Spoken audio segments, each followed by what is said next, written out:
My name is Michael Carr. For years, I worked inside the Pentagon, in rooms where light never reached and silence was the rule. I've seen files that never existed. Projects erased from history before they even began. Most of them I forced myself to forget, but there was one folder I could never erase from my mind. It was stamped with a single phrase, Top Secret. The title read Operation Cold Vein. At first glance, it looked like a medical study, something about endurance in freezing conditions. But as I turned the pages, I realized this wasn't about survival. It was about transformation. Operation Cold Vein was not a rescue mission. It wasn't about saving lives. It was about pushing the human body and mind to the edge of existence and then past it. And what I found in those documents still haunts me to this day. The first references to Operation Cold Vein appeared in the early 1960s, hidden within classified budget reports. Officially, it was part of extreme climate survival research. But the truth was far darker. Scientists were ordered to test how long a human could remain conscious in sub-zero temperatures, not to protect soldiers but to create soldiers who would not need protection at all. I read testimonies from doctors who described volunteers strapped into freezing chambers. Some were convicts promised shorter sentences. Others were soldiers told they were serving their country. Their screams echoed through the metal walls until silence fell. The silence always came. But the files showed something else. A handful of subjects didn't die. Their bodies adapted in ways no one could explain. Their veins darkened. Their heartbeats slowed to an unnatural rhythm. These were the first signs that the project wasn't just about endurance, it was about creating something inhuman. Inside the Pentagon, the name Cold Vein was never spoken aloud. Those who knew of it used coded language, the Frost Unit, or the Sleepers. Rumors spread through the halls that soldiers had been pulled out of deep freeze chambers after weeks of apparent death, only to walk again stronger and colder than before. I once overheard a general say, "They're not men anymore. They're weapons." His words weren't meant for me, but they stayed with me. These experiments weren't about surviving war, they were about changing its very nature. The deeper I read into the files, the more the stories blurred the line between science and horror. One report described a man whose blood no longer froze, even when his body temperature dropped below what should have been fatal. Another spoke of soldiers who could hold their breath for over 10 minutes after training. It was as if the government had stumbled upon something ancient, something nature never intended. Most of the operations took place in an abandoned military facility in Alaska. The files called it Station Zero. No maps marked its location, but satellite photos in the folder revealed a cluster of buildings surrounded by endless snow. According to the documents, Station Zero was more than a lab. It was a prison. Subjects who survived early experiments were never released. They were monitored, studied, and when necessary, terminated. The files didn't say why termination was necessary, but I could guess. A note scribbled in the margin by an unnamed officer read, "They don't sleep anymore." Another said, "Their eyes, they glow in the dark." Whether these were delusions or truth, I don't know, but the handwriting trembled. Whoever wrote it was afraid. One part of the file chilled me more than the rest. The survivor testimonies. These were men who had escaped or been released from Station Zero.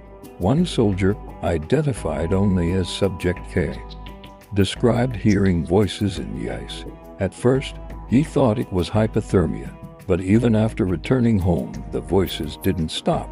He claimed they told him to return north to the cold. Another survivor said his veins felt like they were filled with glass shards whenever the temperature rose above freezing.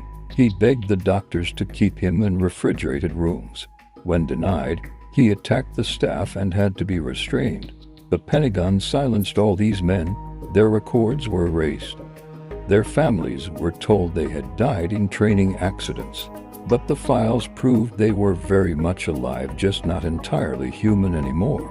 Some pages in the file weren't just classified, they were blacked out entirely. Thick ink covered entire paragraphs, leaving only fragments. Subject remained conscious at -40. Muscle density increased by 37%. Recommended immediate disposal.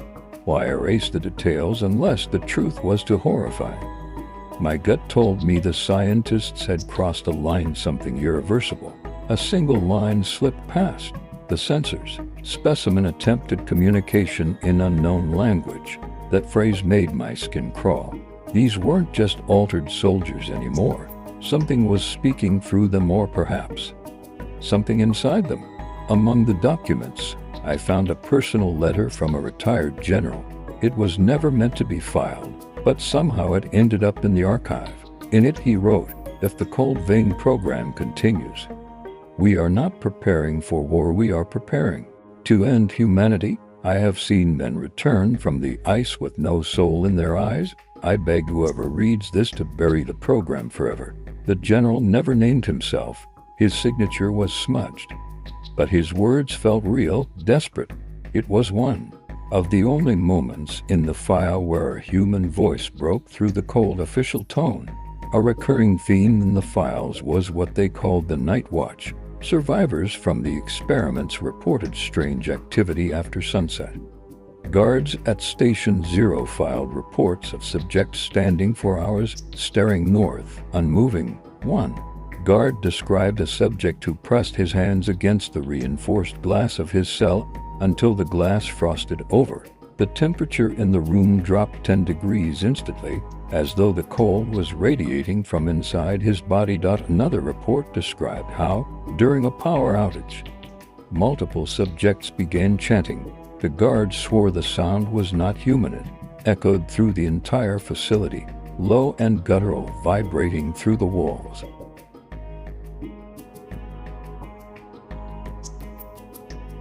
In the late 1970s, a convoy transporting several subjects from Alaska to a hidden site in Montana disappeared without a trace. Dozens of soldiers, trucks, and classified cargo vanished into the snow.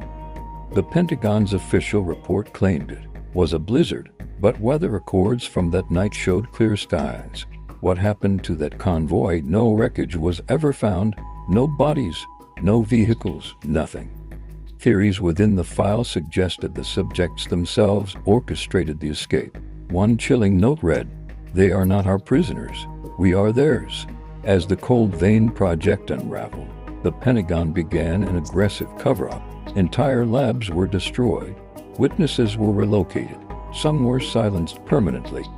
Families who asked questions received visits from men in black suits. Official letters claimed their loved ones had died honorably in service. But the files told a different story. Many were still alive, kept in underground chambers where the temperature never rose above freezing. The most disturbing part, some of those chambers were not destroyed. According to the last entries, at least 3 facilities remain active today. No addresses were given, just coordinates, redacted but not fully. One of the most haunting discoveries in the file was a set of blurred coordinates. Most of the numbers were blacked out, but one remained clear, 67N. That places it deep within the Arctic Circle, an area marked by endless glaciers and near permanent night. A margin note from a Pentagon analyst read, "Do not send reconnaissance planes. Satellites malfunction near this site." Why would satellites malfunction? The report gave no explanation, but it mentioned unusual electromagnetic reading spikes of energy that matched known technology. The analyst underlined one phrase twice: "They are calling something." Photographs included in the file showed bodies pulled from the snow around Station Zero. At first glance, they looked like ordinary corpses, but closer inspection revealed something impossible. Their blood had crystallized into black ice. One scientist described how the corpses did not decompose. Even after months, their skin remained intact, pale and waxy, as though preserved by something beyond nature. Autopsies reported that their internal organs were hollow, emptied, as if drained by the cold itself. Most disturbing was the discovery that some of the corpses were still warm to the touch. A scientist identified only as Dr. Eats kept a personal journal. His entries painted a terrifying picture. The subjects don't die. They enter a state I cannot explain. The body stops, yet something lingers. They stare at me with eyes that should not move, and sometimes, in the dead of night, they smile. Later he wrote, "I fear I am changing too. My hands are always cold. My breath fogs in warm rooms. Perhaps the ice is not in them, it is in the air, and it has already touched me." Dr. H. vanished in 1981. The last entry in his journal was a single word: north. By the 1990s, whispers of cold vein reemerged. Reports suggested that some of the surviving subjects had been moved to a NATO facility in Greenland. Officially, the base studied climate change. And officially, it became the new Station Zero. Witnesses claimed to have seen figures walking across the ice at night, too tall and too thin to be normal men. Dogs refused to enter certain areas, barking at shadows that weren't there. One contractor who worked on the base told investigators, "We were never alone out there. The cold was alive." Buried in the final section of the file was a chilling revelation. Subject K, the man who once claimed to hear voices in the ice, had resurfaced in 2002. He was found wandering a small Alaskan village, barefoot in the snow, muttering in a language no one recognized. When approached by police, he did not resist, but the temperature on him reportedly dropped 20 degrees. The villagers swore that when he looked at them, their breath froze in their throats. He was taken by federal agents. The next morning, the villagers never saw him again. In 2010, U.S. monitoring stations recorded strange low-frequency signals coming from the Arctic. They weren't natural, they pulsed with mathematical precision. Officially, they were dismissed as seismic activity, but the cold vein file listed them as resonant calls. Engineers who analyzed the signals reported feeling disoriented, even nauseous. One analyst wrote that he began dreaming of endless snow, of voices whispering in languages he didn't know. He resigned within weeks, refusing to ever work near classified transmissions again. The Pentagon labeled the recordings, "Do not replicate." One document described a chilling incident in Siberia. A remote village of 40 people was found completely abandoned, meals still on tables, fires still burning. The only clue left behind was a trail of footprints leading north straight into the frozen tundra. Russian investigators sealed the case, but a leaked report suggested American intelligence tied it to cold vein activity. The villagers hadn't fled. They had followed something that called to them from the ice. The most disturbing section of the file wasn't about the past, it was about the future. A classified memo warned of faux events as glaciers melt. Whatever was buried deep in the ice might emerge.